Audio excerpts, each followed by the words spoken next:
এই নিন ম্যাডাম। তোমরা টাকা দিয়ে বাচ্চা কিনতে এসছো, ওর কি কোনো বাচ্চা হয়নি? না ম্যাডাম, আমার 7 বছরের একটা মেয়ে ছিল, মেলায় গিয়ে হারিয়ে গেছে। এই পম্পা, বাচ্চাটা নিয়ে আয় তো।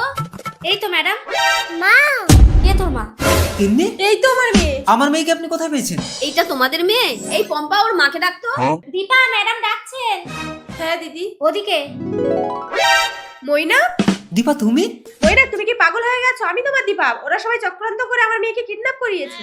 তোকে আমার মতো দেখতে বলে তিন্নিকে আর আমাকে কিডন্যাপ করিয়ে আমার স্বামীর সাথে তুই সংসার করছিস। আচ্ছা, তুই যদি তিন্নির আসল মা হোস তাহলে আমাদের কাছে তিন্নিকে বিক্রি করছিস কেন? কারণ আমি চাই অন্তত মেয়েটা মইনাকের কাছে ফিরে যাক। ও আমি কি হলো সেটি দেখার আগে এক পাশে যদি টাকার বস্তা আর অন্য পাশে যদি তোমার দুঃখিনী মাকে রাখা হয় তাহলে তুমি কোনটি বেছে নিবে? তুমি যদি আমার মতো মাকে বেছে নাও তাহলে ভিডিওটিতে একটি লাইক করে চ্যানেলটি সাবস্ক্রাইব করে দাও, আর তুমি যদি টাকাকে বেছে নাও তাহলে কিছুই করার দরকার নেই। তো পাগল হয়ে যাবে। আচ্ছা ম্যাডাম, আপনি বলুন তো এই দুজনের মধ্যে কি আসল দীপা? তুমি এক কাজ করো, তুমি আমাকে জড়িয়ে ধরো। যে আসল বউ হবে সে চুপচাপ দাঁড়িয়ে থাকবে, আর যে নকল বউ হবে সে চলে যাবে। ঠিক বলেছেন আপনি। চুপ করে দাঁড়িয়ে থাকি, না হলে নকল বউ হয়ে যাবে। অন্তত নিজের চোখে আমি এসব দেখতে পারবো না, চলে যাই।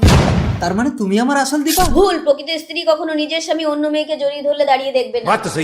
তার মানে আমি বলছি, বাবা, দীপা শিখা আমার যমজ দুই মেয়ে। ওরা ছোটবেলা থেকে একটা জিনিস নিয়ে দুজনে মারামারি করতে বলে ওদেরকে আলাদা আলাদা রেখেছে। ওরা বড় হয়েছে একটা স্বামী নিয়ে দুজন টানাটানি করবে, আমি জানতাম না।